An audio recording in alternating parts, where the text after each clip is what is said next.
अच्छा, तो प्रैक्टिकल के अंदर सबसे पहले मैंने ये अपना ओरेकल सर्वर एक्सप्रेस एडिशन जो है मैंने इंस्टॉल किया हुआ है, उसको मैंने ओपन कर लिया है। जब भी आप इसको ओपन करते हैं तो मैंने आप लोगों को बताया था कि इसको ओपन करने के बाद आप लोग खुद अपना मतलब यूज़र क्रिएट करके उस यूज़र को इस्तेमाल करते हुए भी इसके अंदर टेबल्स और वैल्यूज़ को मतलब कर सकते हैं यूज़। और दूसरा ये है कि इसके अंदर पहले से एक एचआर का यूज़र के रेलिवेंट हमारे पास इसके अंदर कुछ टेबल्स और वैल्यूज़ और डाटा एक स्टोर करवाया हुआ है, आप उसको भी यूज़ कर सकते हैं अपनी क्वेरीज की टेस्टिंग के लिए। तो मैं अभी फ़िलहाल उस एचआर वाले को ही यूज़ करने लगा हूँ यूज़र को, क्योंकि उसके अंदर कुछ टेबल बना के और डाटा स्टोर करके रखा हुआ है। तो एचआर आगे पासवर्ड, ये मैंने आप लोगों को बताया था कि इस एचआर को जो पहले से यूज़र बना हुआ होता है ये लॉक्ड होता है। तो आप लोग इसको सिस या सिस्टम के थ्रू लॉग इन करके इसको अनलॉक करके इसका पासवर्ड फिर अपनी मर्जी से चेंज कर सकते हो। फिर उसी पासवर्ड से आप दोबारा इसको लॉग इन करो। तो ये मैंने आप लोगों को अनलॉक करना बताया था। तो अनलॉक करने के बाद फिर आप उस जिसके थ्रू आप लॉग इन हुए होते हो इसको अनलॉक करने के लिए उसको आप मतलब ख़त्म कर देते हो, और उसके बाद इस एचआर वाले यूज़र के थ्रू लॉग इन होते हो, जैसे मैं अभी लॉग इन हुआ।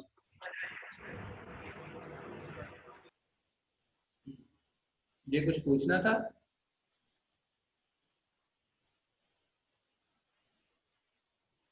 थोड़ा सा मैं नहीं सर। रिपीट कर देता हूँ अगर आप मतलब कोई डाउट है तो। ये ऑब्जेक्ट में जाके ब्राउज में जाके यहाँ पे ये टेबल्स होते हैं हमारे पास, और ये जो एडमिनिस्ट्रेशन होता है यहाँ पे हमारे पास ये सारे यूजर होते हैं। तो ये मैनेज यूजर में आके यहाँ पे आप यूजर का नाम लिखें उसको मैनेज करें, जिस यूजर को आप मैनेज करना चाह रहे हैं। लेकिन अगर आपको नाम नहीं याद तो आप क्या करें फिर, इस डेटाबेस यूजर पे ही क्लिक करें। अच्छा ठीक है, मैं एचआर वाले यूजर के थ्रू लॉगिन हुआ हुआ हूँ, उसके पास एडमिनिस्ट्रेटर के राइट नहीं है, तो इसलिए मैं यूजर को मैनेज नहीं कर सकता। आपको एस वाई एस या सिस्टम वाले यूजर के थ्रू लॉगिन होकर ही इसको मैनेज कर सकते हैं। एचआर वाला यूजर सिर्फ टेबल्स बने हुए हैं और डाटा स्टोर हुआ है, सिर्फ उनके लिए इस्तेमाल कर सकते हैं। तो ये हमारे पास सिर्फ ये क्यूरीज की टेस्टिंग के लिए हम लोग इसको इस्तेमाल करते हैं। बाकी इसके अंदर जो टेबल बने हुए हैं वो मैं आप लोगों को दिखा देता हूँ। ब्राउज में आके ऑब्जेक्ट ब्राउज में तो टेबल्स पे क्लिक करते हैं, तो ये इसके अंदर ये कुछ टेबल्स बने हुए हैं। ये countries, departments, employees, job, job history, location, region, तो ये कुछ टेबल्स आप इनको यूज कर सकते हैं अपनी क्यूरीज के लिए। क्यूरी राइट करने के लिए एसक्यूएल में आएंगे, एसक्यूएल कमांड के अंदर इंटर कमांड। तो ये हमारे पास एक इंटरफेस आ जाता है जहाँ पे हम अपनी क्यूरीज को लिख के चेक कर सकते हैं कि हम जो काम कर रहे हैं वो सही कर रहे हैं क्यूरीज की टेस्टिंग के लिए। क्योंकि अभी तो हम पढ़ रहे हैं ना, सीख रहे हैं, तो सीखने के लिए हमें कोई इस तरह का एक इंटरफेस चाहिए होता है। अब अब हमारे पास जो सबसे पहला लास्ट टाइम जो चीज़ें अभी पढ़ी हैं उनके अंदर जो सबसे पहली हमारी चीज़ है प्रैक्टिकल के अंदर वो ये थी कि हम लोगों ने करेक्टर का टू करेक्टर का फंक्शन पढ़ा। अब टू करेक्टर का फंक्शन मतलब जो हमारे पास हाई डेट को उसकी डेट फॉर्मेट अपनी मर्जी से कन्वर्ट करने के लिए इस्तेमाल होता है। तो पहले तो मैं उसकी एक क्यूरी राइट कर लेता हूँ टू करेक्टर के लिए आज से। सिलेक्ट लास्ट नेम और हाई डेट, यहाँ पे मैं इस हाई डेट को भी ना सिलेक्ट कर लेता हूँ ताकि मुझे पता चले कि जो मैं बाद में इसको चेंज कर रहा हूँ वाकई से ही चेंज हो रही है। हाई अंडरस्कोर डेट, तो ये दो कॉलम की वैल्यूज को मैं सिलेक्ट कर रहा हूँ। ठीक है, और तीसरा कॉलम की जो वैल्यू आ रही है ना वो आ रही है इसकी हाई डेट की, लेकिन फॉर्मेट चेंज होके आ रही है। मतलब ये टू करेक्टर का फंक्शन यूज कर दिया मैंने हाई डेट के साथ। पहले जो रियल वैल्यू है पहले वो पहले कॉलम में वो शो होगी, और जिस हाई डेट के साथ मैंने टू करेक्टर का फंक्शन यूज किया हुआ है, ठीक है, उसका जो एलियस होगा वो ये हाई डेट होगी। मैं हाई डेट टू कर देता हूँ, इसका नाम मैंने हाई डेट टू रख दिया इसका। इसके अंदर वो फॉर्मेट चेंज करके इसको शो कर रहा है। अब मैं, और ये टेबल फ्रॉम एम्प्लॉयज का है। अब मैं इस क्वेरी को रन करता हूँ तो ये आप लोगों के सामने नजर आ रहा होगा हायर डेट ये वाली एक्चुअल हाई डेट है जो हमारी डेटाबेस के अंदर स्टोर हुई है। ठीक है। लेकिन अब मुझे ऑनर ने कहा था कि मुझे फॉर एग्जाम्पल अगर आप किसी कंपनी में काम कर रहे हैं तो उसने मुझे कहा था कि जो डेट शो करवानी है ना व्यू के अंदर, व्यू वाले टेबल के अंदर, वो कहता है कि इस तरह शो होनी चाहिए कि जो अब ये यहाँ पे 03 लिखा हुआ है ना, तो कहता है जहाँ पे ये जीरो आ रहा है ना तो जीरो शो ना हो, सिर्फ अकेला 3 शो हो। तो ये जीरो खत्म करने के लिए मैंने इसके साथ ये एफ एम लगाया। दूसरा उसने कहा था कि डे है जो नंबर में ही शो हो, तो वो मैंने उसके लिए डबल डी लगा दिया कि डबल डी मतलब नंबर में ही शो हो रहा है। तीसरी चीज मतलब उसने कहा था जो मंथ है ना, वो मंथ का पूरा नाम लिखा हुआ होना चाहिए। जैसे जनवरी है तो जनवरी, जून है तो जून, सितंबर है तो सितंबर, पूरा नाम लिखा हुआ होना चाहिए। तो हम लोगों ने इसके एट्रीब्यूट्स में पढ़ा था कि जो हमारे पास डेट की फॉर्मेट्स के अंदर मंथ का जो एट्रीब्यूट था वो यही कहता था ना कि पूरा नाम लिखा हुआ आना चाहिए। तो ये मेरे डेट के फॉर्मेट के अंदर पूरा नाम लिखा हुआ है। तीसरी चीज मैंने जो यहाँ पे लिखी 4 वाइज, तो 4 वाई का हम लोगों ने देखा था कि हमें ईयर 4 डिजिट के अंदर कंप्लीट लिखने की जरूरत है। मतलब जो ईयर है वो कंप्लीट 4 डिजिट के अंदर लिखा हुआ आना चाहिए। अब आप लोग ये कंपैरिजन कर सकते हो कि एक्चुअल में डेट कैसे स्टोर हुई हुई थी और अब जो मैंने व्यू लिया है उसकी डेट कैसे स्टोर हुई थी। अब यहाँ पे तो इसका उन्होंने ना फॉर्मेट ही एक रखा हुआ था सिंपल, कि पहले डे आना चाहिए डबल डी, फिर एम मंथ का जो पहले 3 डिजिट आना चाहिए और ईयर के 2 डिजिट आना चाहिए। अब चूंकि इन्होंने इन्होंने ना डिजिट इसके फिक्स किए हुए थे, इसलिए ये राइट साइड से भी लाइन आ रहा है, लेफ्ट साइड से भी लाइन आ रहा है। मतलब मैं इसको अगर प्रोफेशनली व्यू करना चाहूँ तो ये दोनों साइडों से बराबर चल रहा है, तो देखने को अच्छा लग रहा है। लेकिन जब मैंने इसका फॉर्मेट चेंज करना था, अब जैसे भी इसमें कम हो रहे हैं ज्यादा हो रहे हैं, कम हो रहे हैं ज्यादा हो रहे हैं, इस यहाँ पे मैंने इसको जीरो हटा दिया, तो इसकी अलाइनमेंट खराब हो जानी थी ना। तो इसके साथ जो मैंने एफ एम लगाया ना, तो एफ एम मेरे दो काम करना है। एक तो ये लेफ्ट साइड पे जहां जहां पे जीरो आ रहा था इसने उसको खत्म कर दिया, कि गैर जो गैर मतलब गैर जरूरी है ना, जीरो इतना मतलब इम्पोर्टेंट नहीं है, उसको खत्म कर दिया। अब जीरो खत्म होने की वजह से उसकी पैडिंग आ जानी थी। मतलब ये जो 3 है इसने थोड़ा सा राइट की तरफ खिसक जाना था। अब जब इसने राइट की तरफ मूव करना था ना, तो यहाँ पे गैप आ जाना था, और वो गैप फिर अच्छा नहीं लगता। प्रोफेशनली इसने लेफ्ट साइड से अलाइन नहीं रहना। अब ये जो एफ एम लिखा है ये दो काम कर रहा है, एक तो जीरो को खत्म कर रहा है, दूसरा जो लेफ्ट साइड पे जहां जहां पे भी पैडिंग आ रही थी जीरो खत्म करने की वजह से उसने उसको खत्म कर दिया है।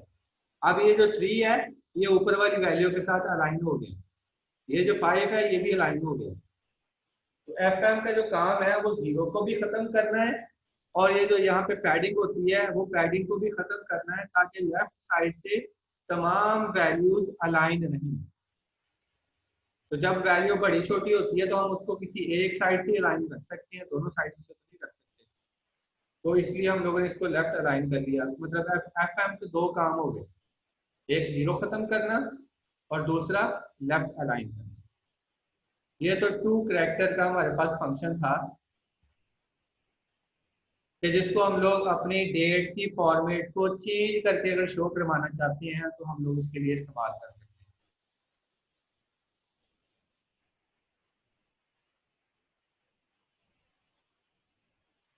इसी तरह टू करेक्टर का फंक्शन नंबर के ऊपर भी इस्तेमाल होता है।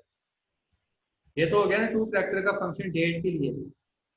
अगर टू करेक्टर का फंक्शन हम लोग नंबर के लिए इस्तेमाल करना चाहते हैं, अब मैं नंबर के लिए क्यूरी राइट कर लेता हूँ।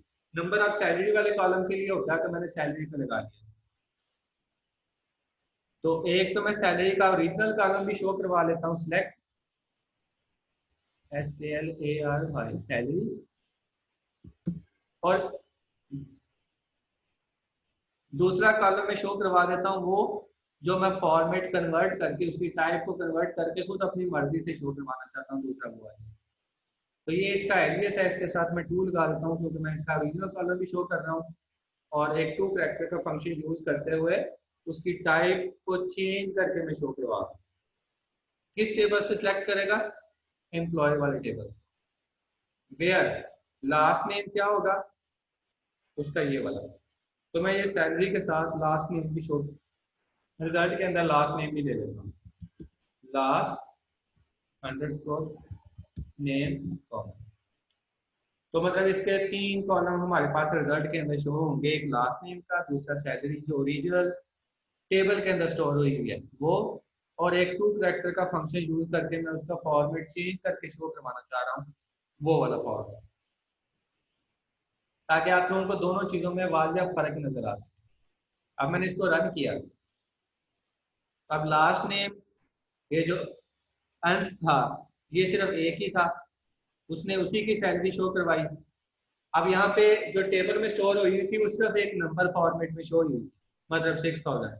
अब सैलरी यहाँ पे 6000 लिखा हुआ है ना, अगर मैं अभी किसी थर्ड पार्टी बंदे को शो करवाना हो तो उसको, अगर मैं ऊपर सैलरी ना लिखा हुआ हो तो उसको कैसे पता चलेगा कि ये 6000 क्या है, इसकी करेंसी क्या है? तो मतलब कोई भी ना प्रोफेशनल वे नहीं है ये शो करवाने का। तो प्रोफेशनल वे क्या होता है कि अब उस, अगर कोई अमाउंट है ना, कोई अमाउंट, अमाउंट के साथ सिंबल भी आना चाहिए। तो मैंने इस कैरेक्टर के फंक्शन को यूज करते हुए एक तो इसके साथ ही सिंबल अटैच करवाया, दूसरा मैंने इसके अंदर ये कॉमा सेपरेटेड किया कि हर 3 वैल्यू के बाद कॉमा लगता जाएगा इसमें। तीसरा मैंने इसके साथ डेसिमल शो करवाया। इशारिये के अंदर वैल्यू जो होती है ना, मतलब अमाउंट वाली, वो ज्यादा अच्छी नजर आती है। तो अब ये देखो, इस सैलरी वाली वैल्यू के अंदर और इस सैलरी वाली वैल्यू के अंदर कितना फर्क नजर आ रहा है। ये प्रोफेशनली अच्छा लग रहा है व्यू, ये अच्छा नहीं लग रहा है, सिंपल 6000 लिखा हुआ है, तो समझ ही नहीं आ रही क्या मतलब है। तो प्रोफेशनली हमारे पास अगर जब हमें किसी डाटे को, रिजल्ट को व्यू करवाना हो तो उसके सही तरीका है। तो टू चार का जो फंक्शन था इसके दो इस्तेमाल है। एक, हमारे पास डेट को प्रोफेशनली कोई फॉर्मेट में कन्वर्ट करना हो तो वो भी कर सकते हैं। दूसरा, हमारे लिए किसी नंबर को कन्वर्ट करना हो तो वो भी कर सकते हैं, टाइप कन्वर्जन के लिए। इसके बाद ये, उसके बाद आ जाता है टू नंबर का फंक्शन। ये तो एक टू चार का फंक्शन हो गया, दूसरा टू नंबर का फंक्शन हमारे पास होता है। अब जो टू नंबर का फंक्शन होता है ना, वो हम लोग यूज कर लेते हैं कि जैसे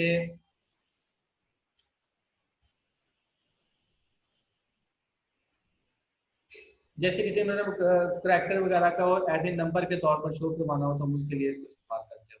करैक्टर को एज ए नंबर की फॉर्मेट में शो करवाना, करैक्टर वैल्यू है लेकिन हम उसको शो एज ए नंबर के फॉर्मेट में करवाना चाहते हैं। तीसरा फंक्शन हमारे पास आता है टू डेट का।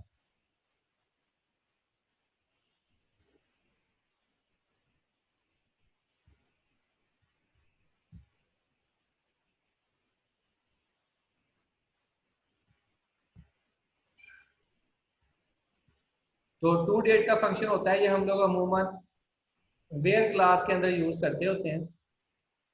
अब ये होता किस लिए है कि अगर हम लोग कोई एग्जैक्ट डेट मैच करवाना चाह रहे हैं, मैंने इसके लिए क्यूरी बना ली, सिलेक्ट लास्ट नेम, मतलब एक लास्ट नेम शो होगा मेरे व्यू के अंदर, टू करेक्टर, मतलब चार, टू चार का फंक्शन जो मैंने अभी थोड़ी देर पहले इस्तेमाल किया वो भी इसमें इस्तेमाल कर रहा हूँ, और टू डेट का भी इस्तेमाल कर रहा हूँ, तो मैं दोनों फंक्शन इसमें इस्तेमाल कर रहा हूँ।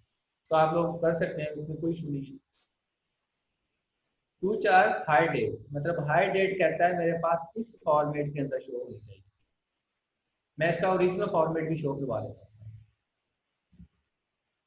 HIR underscore date form, last name show होगा, हाई डेट जो ओरिजिनल फॉर्मेट है जो उसका टेबल के अंदर वो शो होगा। ये मैं उसकी कन्वर्ट कन्वर्ट करके उसको शो करवा रहा हूँ। ये कन्वर्ट ऐसे होगा कि डे, मंथ के पहले 3 डिजिट और उसके बाद ईयर, 4 डिजिट पूरे अंदर लिखने, और उसके बाद एम्प्लॉय का टेबल है वेयर। अब वेयर की क्लास में मैंने टू डेट का फंक्शन यूज कर दिया कि हर डेट के अंदर से वैल्यू उठाए और ये जो मैं एक डेट दे रहा हूँ इसके साथ मैच करवाए। अब मैं क्या कर रहा हूँ कि ये जो मैं उसको वैल्यू दे रहा हूँ ना मैच करवाने के लिए, मैं उसका एक फॉर्मेट बना के दे रहा हूँ कि जब मैच करवाएगा तो 01 जनवरी, मतलब 9, मतलब 1 जनवरी 1990, इससे कम कम डेट वाले जो हाई डेट है ना जिनकी, सिर्फ मुझे उनका रिकॉर्ड ला के शो करवाए। लेकिन अब 90 है ना, जो हमारे पास टेबल में वैल्यू स्टोर हुई है वो 90 के फॉर्मेट में शो हुई है। तो अब टू डेट का फंक्शन क्या करेगा, इसको एज ए डेट के तौर पर कंसीडर करके पहला काम उसने ये करना है। दूसरा काम क्या करना है, ये जो मैंने इसके साथ डबल आर लगाया हुआ है, ये 90 की राउंड वैल्यू ले लेगा। तो उस वैल्यू के अंदर अंदर रहते हुए इसकी मैचिंग करवाएगा हाई डेट के साथ। क्यों? क्योंकि मैंने यहाँ पे less than greater than use किया हुआ है। तो डेट की जो लेस देन और ग्रेटर देन होती है वो डे के लिहाज से अलहदा बनेगी, मंथ के लिहाज से अलहदा बनेगी, ईयर के लिहाज से अलहदा बनेगी। तो डे और मंथ में तो इतना फर्क आता ही नहीं ना। डे का भी हमें पता है कि 1 से लेकर 30 तक चलना है और हर वैल्यू आने वाली वैल्यू तरतीब के साथ ही आनी है। मंथ का भी हमें पता है कि 1 से लेकर 12 तक चलना है, हर वैल्यू तरतीब से आनी है। लेकिन जो ईयर है, ये डेटाबेस के अंदर सिर्फ 2 वैल्यू स्टोर करनी है ईयर की, लास्ट 2 वैल्यू। अब जैसे 2020 है तो इसके लास्ट 2 डिजिट तो 20 बनते हैं। तो इसका मतलब है कि जब ये इस डेट से लेस देन चेक करेगा तो 20 वाला रिजल्ट भी ले आएगा। अगर मैं इसको सिर्फ ये इतनी डेट ही देता ना, एग्जैक्ट एज इट इज, तो इसने सारा रिजल्ट ला के दे देना था। अब 20 वाला भी रिजल्ट ले आना था 2020 वाला, क्योंकि उसके लास्ट 2 डिजिट स्टोर हुए हुए हैं। तो 20 भी तो 90 से लेस देन ही है, तो उसने इसका भी रिजल्ट ले आना।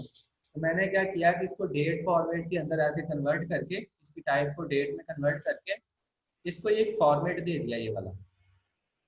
पहला पैरामीटर होता है एक्चुअल वैल्यू और दूसरा पैरामीटर होता है कि जिसमें मैं उसको कन्वर्ट करना चाह रहा हूँ। तो मैंने इसमें ईयर की जगह पे डबल आर लिख दिया, तो इसको ये राउंड कर लेगा। तो मतलब ये 90 है तो 90 वाला जो काम फिगर बनती है वो 51 से लेकर 99 तक बनती है। तो उसके दरमियान दरमियान में सिर्फ ये लेस देन चेक करेगा, उससे ऊपर और उससे पीछे नहीं चेक करवाएगा। अब मैं इसको रन करता हूँ।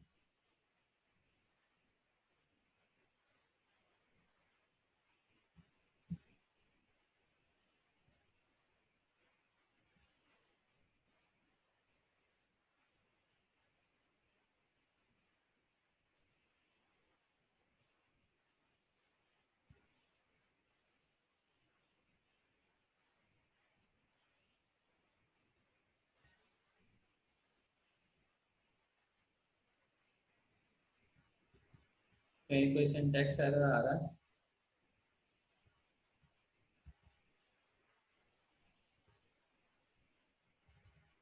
पहले मैं इसको एग्जैक्ट मैच करवा लेता हूँ, 01 डैश JN डैश 90, ताकि मुझे पता चल जाए कि एरर कहाँ पे है। एरर फाइंड आउट करना हो तो इस तरह करते हो कि अगर यहाँ पे तो नहीं, मतलब अब इसने ये जनवरी का कह दिया कि मतलब इनवैलिड है ये हाई डेट में। तो पहले मैं हाई डेट में वैल्यू चेक कर लेता हूँ कि वहाँ पे हाई डेट के अंदर वैल्यू किस फॉर्मेट में स्टोर हुई है।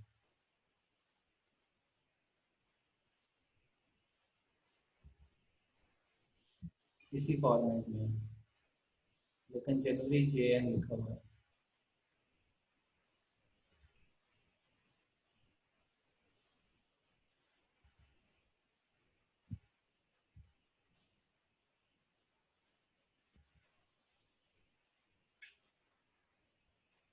जनवरी को मैच नहीं करवा रहा।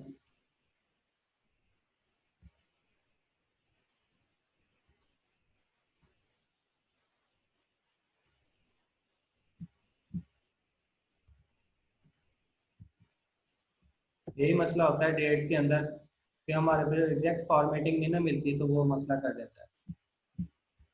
तो एग्जैक्ट फॉर्मेट में हमें कन्वर्ट करवाना पड़ता है, फिर उसको चेंज करवाना पड़ता है। ये अब हो गया, ठीक है। अब मैं यही मकसद, मतलब मेरा मकसद था कि मतलब आप लोगों को दिखाना कि किस तरह, मतलब मैंने अब पहले डेट दी ना तो उसकी मैचिंग ही नहीं कर रहा था। हालांकि जनवरी में जैसे लिखा हुआ था वैसे देख के लिखा था। क्या था कि वो एग्जैक्ट मैचिंग नहीं हो रही थी। लेकिन अब ये टू डेट का फंक्शन उसको दिया, अब उसने उसको एज ए स्ट्रिंग कंसीडर नहीं किया, उसने उसको एज ए डेट ही कंसीडर किया। तो डेट में हमारे पास कोई हल्की फुल्की चेंज आ भी जाए ना तो फिर वो बेयर कर लेता है। लेकिन स्ट्रिंग में हमारे पास एज इट इज उसको मैच करवाना पड़ता है। इसलिए मैंने उसको टू डेट के फंक्शन में कन्वर्ट करके लिखा तो फिर यार अब उसने मुझे ये रिजल्ट ला के दे दिए। अगर मैं अब यहाँ पे आर नहीं लिखता, मतलब लास्ट 2 डिजिट है ना, 2 दफा वाई वाई लिख देता हूँ। अब ये देखें, अब उसने मुझे वो सारे रिजल्ट ला के दे दिए।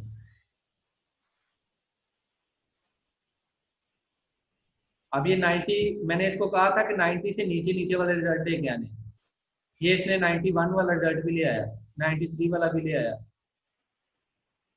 99 वाला भी ले आया। मतलब ये सारे रिजल्ट ला रहा है जो 90 से ऊपर जन की है।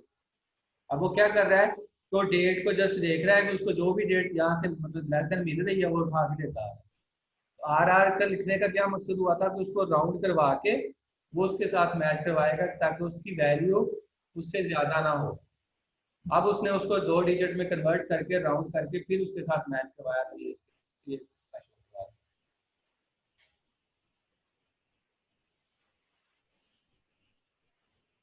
अब आप लोगों को कुछ आइडिया हुआ है कि हाई डेट मतलब किस तरह काम कर रही है। तो ये टू डेट का फंक्शन भी हो गया, टू चार का फंक्शन भी हो गया, टू नंबर का फंक्शन भी हो गया। तो ये 3 फंक्शन हम लोगों ने देखे कि किस तरह हम लोग इसको इस्तेमाल करते हैं। उसके बाद हमारे पास आ जाता है नेस्टेड फंक्शंस किस तरह इस्तेमाल करते हैं।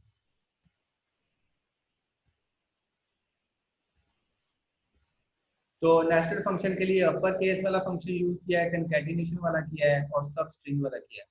अब एक फंक्शन के अंदर दूसरा फंक्शन, दूसरे फंक्शन के अंदर तीसरा फंक्शन, और फिर उसके अंदर ये पैरामीटर। मतलब लास्ट नेम में से पहले 7 कैरेक्टर उठा के एक स्ट्रिंग उसकी बनाएगा, दूसरी स्ट्रिंग मैंने इसको फिक्स दे दिया अंडरस्कोर यूएस की, तो ये दोनों को आपस में मिला के एक सब स्ट्रिंग बना देगा और कंकैटिनेट कर देगा। तो कंकैटिनेशन के बाद जो एक स्ट्रिंग बनेगी उसको अपर केस में शो करवा देंगे। तो एक तरतीब से नेस्टेड फंक्शन चलते जा रहे हैं।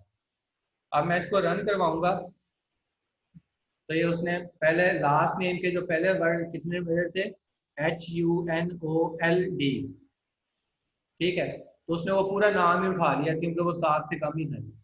तो पूरा नाम उठाया, ये लास्ट नेम में से वो 8 के मतलब पहले 7 डिजिट उसने उठा लिया, और दूसरा साथ अंडरस्कोर यूएस मैंने फिक्स किया हुआ था, दोनों को उसने कंकैटिनेशन किया और अपर केस में शो करवा दिया। जिस समय कुछ पूछना चाह रहे हो?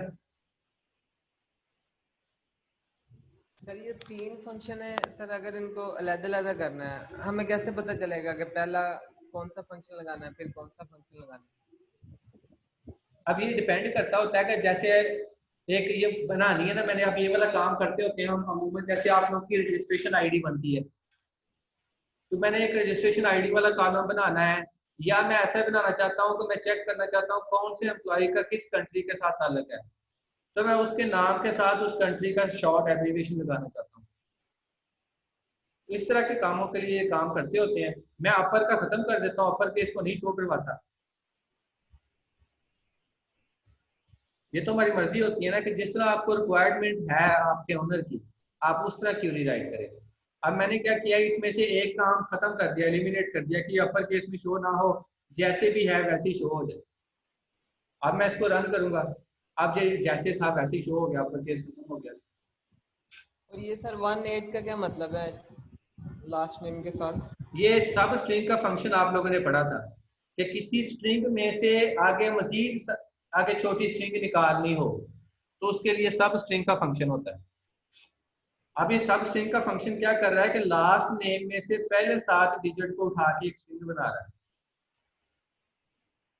अब जैसे ये पाटा वाला,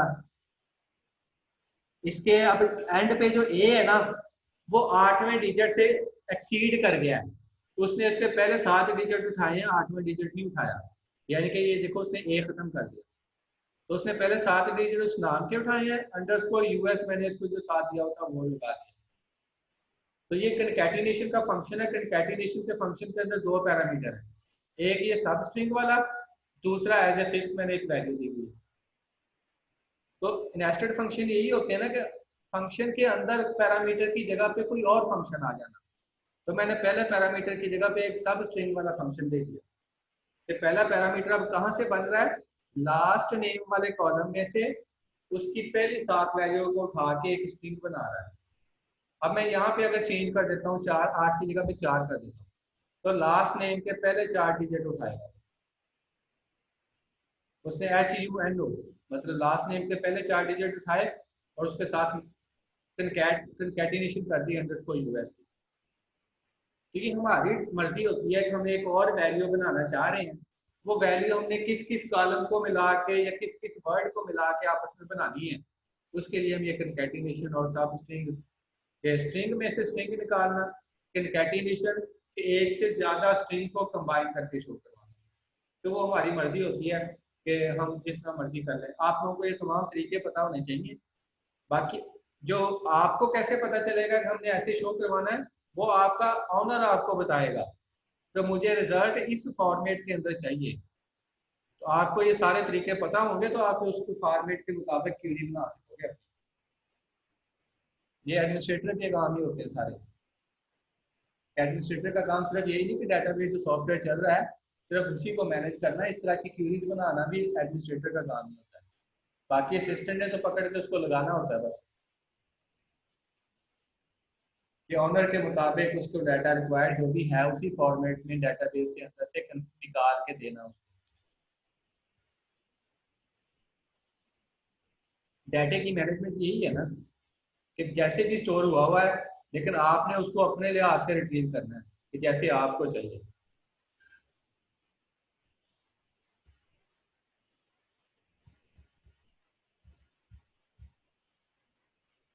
उसके बाद हम लोगों ने देखा था कि आप कुछ कॉलम के अंदर नल वैल्यू आ जाती है, तो नल वैल्यू के हम लोगों ने पढ़ा था NVL का फंक्शन यूज करते हैं कि सिलेक्ट लास्ट नेम सैलरी। अब मैंने सैलरी के अंदर ना सैलरी के साथ एक कॉलम बनाया हुआ है कमीशन परसेंटेज का, इसको मैं अलहदा भी रिट्रीव कर लेता हूँ ताकि मुझे पता चले कि फार्मूले के ऊपर लगने के बाद इसमें क्या फर्क आ रहा है। कमीशन परसेंटेज, उसके ऊपर मैंने NPL का फंक्शन लगा दिया, यानी कि जहां जहां पे भी नल वैल्यू होगा ना वहां पे 0 निकलेगा।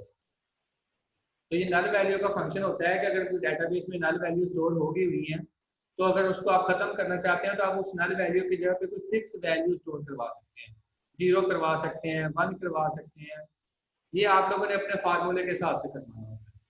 अब कमीशन परसेंटेज है तो कमीशन के लिए तो हम 0 ही लगाते होते हैं, ताकि अगर किसी को नहीं मिला हुआ ना तो उसके साथ फिर 0 आएगा ना, तो 0 जिस चीज के साथ भी मल्टीप्लाई होता है एट द एंड रिजल्ट होता है वो 0 बन जाता है। अगर इसकी जगह पे कमीशन की जगह पे कोई और चीज होती जो किसी के साथ मल्टीप्लाई हो के फर्क ना लाए उसके अंदर, तो फिर हम 0 की जगह पे 1 लिख देते। अब जो 1 होता है वो किसी के साथ भी मल्टीप्लाई हो वो उस वैल्यू के अंदर कुछ चेंज नहीं लाता, वो जैसी होती है वैसी रहती है। तो मैंने उसको एक तो चेक किया, पहला मैंने उसकी ओरिजिनल कॉलम की वैल्यू को शो करवा लिया, फिर मैंने जहां जहां पे नल वैल्यू थी वहां पे उसको कहा कि 0 शो करवा दे। फिर मैंने अब कमीशन को कैलकुलेट किया। कमीशन को कैलकुलेट करने के लिए मैंने सैलरी, जो एनुअल सैलरी पे कमीशन कैलकुलेट करना है पूरे साल का, तो 12 ज़रबे सैलरी मतलब 12 महीने एक साल के अंदर होते हैं, तो सैलरी के साथ वो मल्टीप्लाई करें और कमीशन कैलकुलेट करें। अब कमीशन वाले कॉलम के साथ मैंने ये NVL 0 लिखा है कि जहां जहां पे भी 0 आ रहा होगा तो नल आ रहा होगा वो उसको 0 में कन्वर्ट करके फिर मल्टीप्लाई करेगा। जब 0 के अंदर साथ मल्टीप्लाई करके कन्वर्ट करेगा ना, मल्टीप्लाई करेगा कन्वर्ट करके, तो फिर इसके ऊपर कोई फर्क नहीं पड़ेगा, सैलरी 12 जितने साथ हैं जब इनके साथ 0 आके मल्टीप्लाई होगा ये सब कुछ 0 हो जाए। तो 0 हम सिर्फ उसी के लिए करना चाह रहे हैं जिसके अंदर नल वैल्यू आ। अगर मैं इस तरह ये NVL फंक्शन नहीं लगाता तो मेरा फार्मूला सही एग्जीक्यूट ही नहीं होना। ये चीज मैं अब आप लोगों को रन करके बताता हूँ।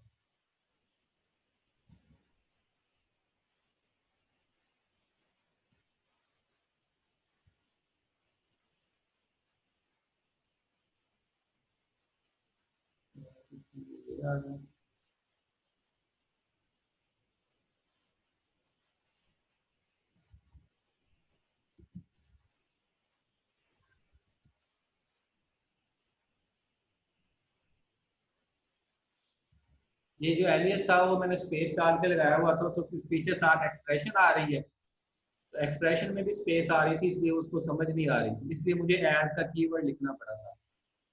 तो इस तरह की ये छोटी छोटी चीजें आप लोगों ने देख लेनी होती हैं, क्योंकि अब ये पीछे भी स्पेसेस आ रही थी।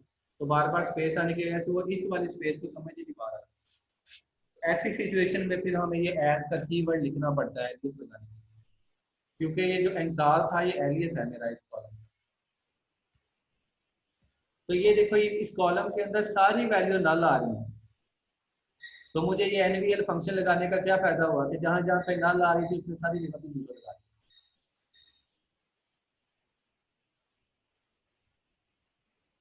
और उसके बाद एज ये आ गया। अब ये जो ये यहाँ पे एग्जीक्यूट हो रहा था ना, अगर मैं ये साथ इसके ये चीज ना लिखता, मैं ये एनवीएल का फंक्शन यूज ना करता, कमीशन परसेंटेज वाला जो था ना वो एज इट इज कॉलम का नाम लिखता। अब मैं जब इसको रन करूंगा तो ये उसने जो उसकी कैलकुलेशन ही प्रॉपर ही नहीं हुई, तो फार्मूले के अंदर ये जहां जहां पे नल आ रहा था उसको कोई वैल्यू नहीं मिल रही थी। जब नल के साथ कोई चीज मल्टीप्लाई होगी तो वो फार्मूले के अंदर नल के साथ तो कोई मल्टीप्लाई ना हो सकती, नल तो एक वर्ड है। अब मुझे क्या करना पड़ेगा, इसको एनवीएल का फंक्शन लगा के उसको मैंने कहा कि जहां जहां पे भी नल मिले उसको वो उसको जीरो में कन्वर्ट करके फिर मल्टीप्लाई करें। अब मैं इसको रन करूंगा, अब ये हो जाएगा। ठीक है, वो उससे अब जीरो आ गया, जीरो के साथ मल्टीप्लाई होकर चीजें जीरो हो जाती है। तो जहां पे नल आ रहा होगा वहां पे कमीशन मिलेगा ही नहीं उसको, जीरो के साथ मल्टीप्लाई होकर ओवरऑल जीरो हो जाएगा, कमीशन नहीं मिलेगा, लेकिन 12 महीने की सैलरी कैलकुलेट होकर हमारे पास शुरू हो जाएगी। तो ये एनवीएल का फंक्शन था। इसी तरह हमारे पास एनवीएल2 का फंक्शन होता है। एनवीएल2 के अंदर दो वैल्यू 3 पैरामीटर्स आ जाते हैं, यानी कि उसके अंदर मैं कंडीशन ट्रू होने पे कौन सी हो, कंडीशन फॉल होने पे कौन सी हो, हम दोनों बताते हैं। एनवीआर2 के अंदर होता है कमीशन परसेंटेज, अगर जहां पे इसके नल आ रहा है वहां पे एसएएल लिखा हुआ आ जाएगा, जहां पे नल नहीं होगा वहां पे वो ये इस कमीशन को कैलकुलेट कर देगा। या मैं यहाँ पे इस स्ट्रिंग को चेंज कर देता हूँ कि जहां पे भी नल आए वो मुझे बता दे कि यहाँ पे नल वैल्यू है, तो कहते हैं हियर इज नल, मतलब यहाँ पे नल वैल्यू है इसलिए उसने कैलकुलेशन नहीं की। मतलब मैं ये फार्मूला कैलकुलेट सिर्फ उसी जगह पे करना चाह रहा हूँ जहां पे नल वैल्यू ना हो। तो ये NVL2 का फंक्शन होता है, इसमें पहला पैरामीटर होता है कि वो कॉलम जिसमें से नल वैल्यू को चेक करना है। दूसरा पैरामीटर होता है कि अगर नल वैल्यू नहीं है तो फिर क्या करें, और तीसरा पैरामीटर होता है कि अगर नल वैल्यू है तो फिर क्या करें। और इसके साथ ही अगर एलियस है तो इसके साथ मैं एज लिख देता हूँ ताकि वो पहले की तरह एरर ना दे। अब ये देखो ये सारी जगह पे नया नल वैल्यू आ रही थी ना, तो वो लिखता जा रहा है here is null, here is null. ठीक है, अगर यही कहीं नल वैल्यू ना आती, कहीं एक्चुअल वैल्यू आ जाती, तो वो इस सैलरी वाले कमीशन को कैलकुलेट कर देता। अब क्योंकि हर जगह पे वो नल वैल्यू ही आ रही है, इसलिए वो ये थर्ड वाला पैरामीटर लिखता जा रहा है, फार्मूला नहीं लगा रहा। जहां उसको वैल्यू मिलेगी सिर्फ वहीं पर फार्मूला लगाएगा। अब चूंकि उसने डिपार्टमेंट आईडी भी दी हुई है, तो फ्रॉम एम्प्लॉय टेबल का where clause department ID in, मतलब 50 से लेकर 80 तक कि डिपार्टमेंट आईडी जिसकी जहाँ पे हो, तो मैं 1 से लेकर 80 तक चेक करवा लेता हूँ। अब ये देखो कि ये जो सैलरी प्लस में सिंगल कोटेशन मार्क के अंदर लिखा है तो ये स्ट्रिंग बन जाती है।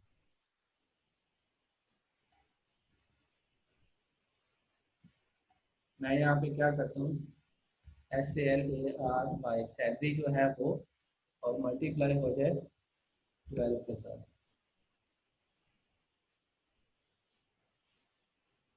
इसको सिंगल कोटेशन में लिखना पड़ेगा।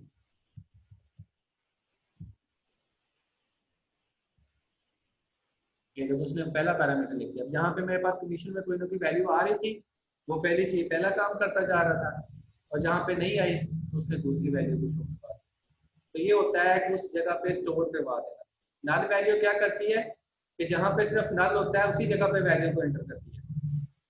अगर आप चाहते हैं कि जहाँ पे नल वैल्यू नहीं है वहां पे भी कुछ स्टोर करवाना चाहते हैं, तो फिर उसके लिए फिर NVL2 इस्तेमाल करना पड़ेगा। तो जहाँ पे नल वैल्यू नहीं होगी वहां पे ये दूसरा पैरामीटर शो हो जाएगा, और जहाँ पे नल वैल्यू होगी वहां पे तीसरा पैरामीटर शो हो जाएगा। तो ये एंड किया टू का फंक्शन है। और इसके बाद तीसरा फंक्शन हमारे पास था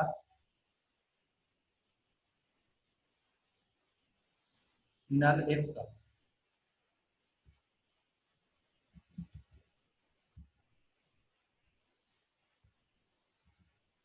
नल इफ में क्या होता है, फर्स्ट नेम सेलेक्ट करना है, फर्स्ट नेम की लेंथ सेलेक्ट करनी है और उसके कॉलम का नाम ये वाला आ जाएगा। लास्ट नेम सेलेक्ट करना है, लास्ट नेम की लेंथ सेलेक्ट करनी है, उसके कॉलम का नाम ये वाला आ जाएगा। नल इफ का फंक्शन यूज किया है। अगर मतलब नल इफ के अंदर दो पैरामीटर होते हैं, दोनों बराबर हों, ठीक है, तो फिर वो क्या करता है, वो उसकी जगह पे मतलब जहाँ पे बराबर हो गए ना, वहाँ पे वो उसको जीरो मतलब नल वैल्यू को, जहाँ पे पहली वैल्यू और दूसरी वैल्यू बराबर होगी वहाँ पे नल शो कर देगा, और जहाँ पे बराबर नहीं होंगे वहाँ पे वो पहली वैल्यू शो कर देगा। अब इसको यहाँ पहले इसमें इन दोनों कॉलम्स के अंदर फर्स्ट नेम और लास्ट नेम की उसने लेंथ कैलकुलेट की, तो जहाँ कहीं पे भी उसको लेंथ सेम नहीं मिली दोनों की, तो इसने क्या किया कि पहले कॉलम यानी कि जो पहला कॉलम पहला जो वैल्यू थी सिर्फ उसी को शो करवाया।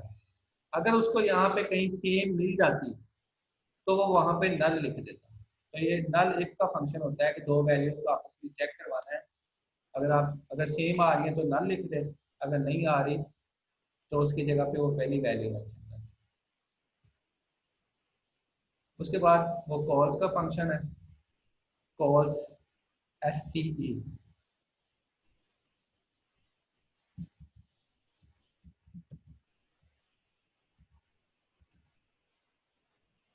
अब ये क्या करता है, इसके अंदर पहला पैरामीटर होता है, इसके अंदर हम जितने मर्जी पैरामीटर दे दें, पहला नल होगा तो दूसरे पे जाएगा, दूसरा नल होगा तो तीसरे पे जाएगा। अगर पहला नल ना हुआ तो उसने पहला ही शो करवा देना। अब पहले रो के अंदर तीसरी पैरामीटर की वैल्यू शो हो रही है, मतलब पहले के अंदर कमीशन भी जीरो था, मतलब कमीशन के अंदर भी कोई वैल्यू नहीं थी। मैं एक कॉलम भी शो करवा लेता हूँ ताकि आपको पता चल जाए, और मैनेजर आईडी भी।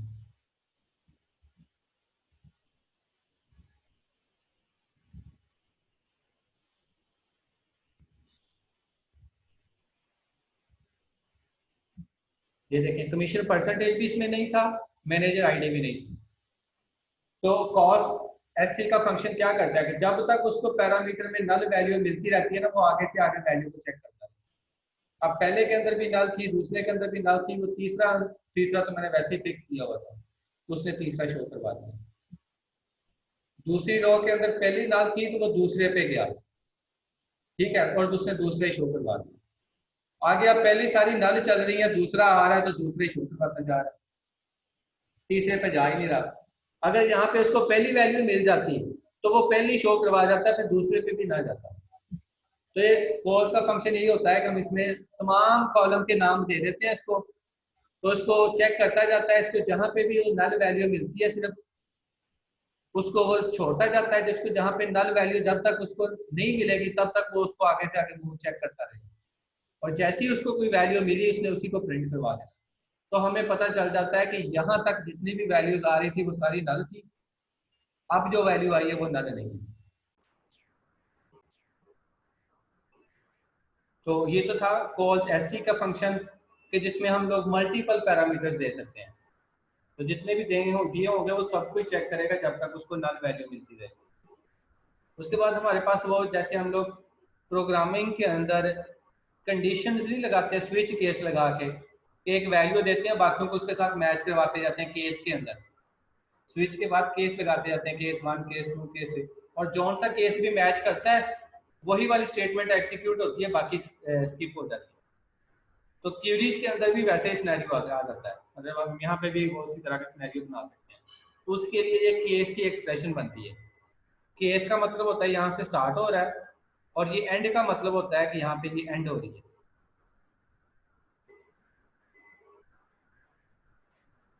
ये चूंकि एलियस है तो मैं इसको वापस ही ले जाता हूँ उसके पास।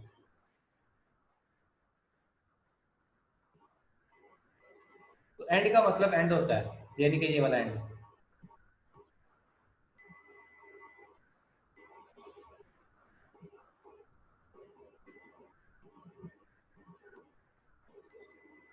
और एल्स का मतलब होता है कि जब कोई भी क्राइटेरिया मैच ना करे तो फिर कौन सी वैल्यू शो हो। फिर हमारे पास अब मैंने क्या एक क्राइटेरिया बनाया, मैंने केस कीवर्ड है जॉब आईडी, यानी कि जॉब आईडी वाले में से पहली वैल्यू उठाएगा, उसको चेक करेगा, कहता है when job ID is equal to हो आईटी प्रोग्राम के, तो उसकी सैलरी के अंदर इतना इंक्रीमेंट आ जाए। जब जॉब आईडी हो एसटी क्लर्क के बराबर तो सैलरी के अंदर इतना इंक्रीमेंट हो जाए, और अगर जॉब आईडी इसके बराबर हो तो देन सैलरी के अंदर इतना इंक्रीमेंट हो जाए। अगर कोई भी जॉब आईडी मैच ना हो तो एल्स पे चला जाएगा। एल्स के अंदर क्या है, सैलरी, मतलब इंक्रीमेंट हो ही ना, एक्चुअल सैलरी जो भी होगी वो शो हो जाएगी, और एंड स्टेटमेंट हो जाएगी कि यहाँ पे फिर ये केस खत्म हो गया। एंड पे आगे ये एज लिख के, वो हम लोग जो एलियस लगाते हैं इस कॉलम का एलियस लिखने के लिए रिवाइज सैलरी मैंने एज लगा के वो कर दिया। अब मैं इसको रन करता हूँ।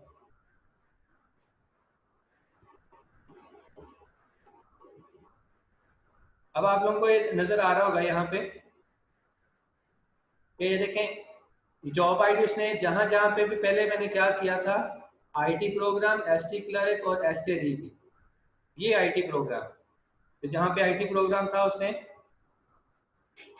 सैलरी के अंदर इंक्रीमेंट कर दिया 1.1 का, तो मैंने 9000 थी तो उसकी 9900 हो गई। ठीक है, 1.10 के साथ उसने मल्टीप्लाई किया तो उसकी सैलरी चेंज हो गई। अब जहां पे एडीवीपी, यानी कि अब एडीवीपी मैंने कहीं भी नहीं दिया था, तो उसकी जो सैलरी थी वो उसने एज इट इज वैसे के वैसे शो करवा दी। मतलब एडीवीपी मैंने उसको कहीं पे दी नहीं किसी कंडीशन, तो मतलब कोई भी कंडीशन मैच नहीं हुई तो सैलरी जो है एक्चुअल सैलरी थी वो शो हो गई मेरे पास। तो इस तरह ये केस स्विच होता है हमारे पास कंडीशन के लिए, केस एक्सप्रेशन, केस के अंदर हम जितने मर्जी एक्सप्रेशंस लगाते जाएं तो वो उनको मैच करवा के सिर्फ वही वाला कैलकुलेट करेगा जो उसके साथ मैच करेगा, बाकी सबको कैलकुलेट नहीं करेगा। ये तो केस एक्सप्रेशन होगी।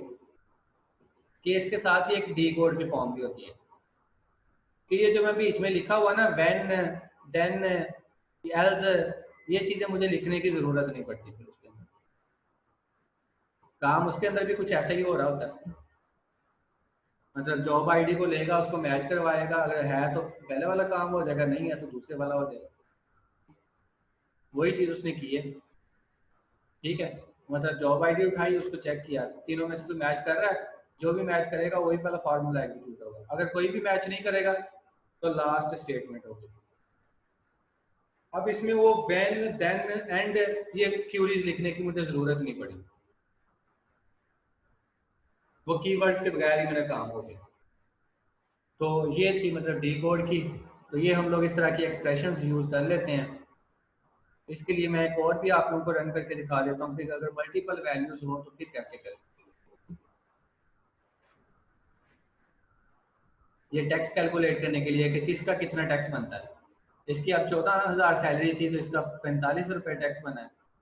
अब इसकी 7500 सैलरी थी तो इसका 3 रुपये टैक्स बना है। तो इसकी कैलकुलेशन के लिए मैंने ये क्यूरी लगाई कि सैलरी को ले 2000 रुपये डिवाइड करे। अब ये फार्मूला है कैलकुलेशन का, अगर वो कैलकुलेट होने के बाद पूरा पूरा डिवाइड हो जाए तो हमने कहा हुआ है कि 2000 या 2000 से कम वाली सैलरी पे टैक्स नहीं लगाना।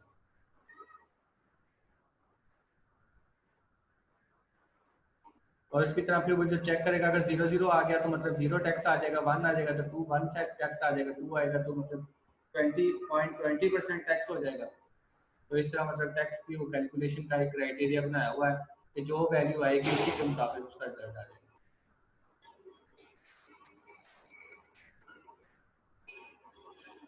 तो ये इस तरह का मतलब ये केस एक्सप्रेशन या डी कोड दोनों सेम ही चीजें हैं। केस में हमें वो कीवर्ड लिखने पड़ते हैं व्हेन, देन, एंड, लेकिन डी कोड भी हमें नहीं लिखने पड़ते, सिर्फ ये इतना फर्क है।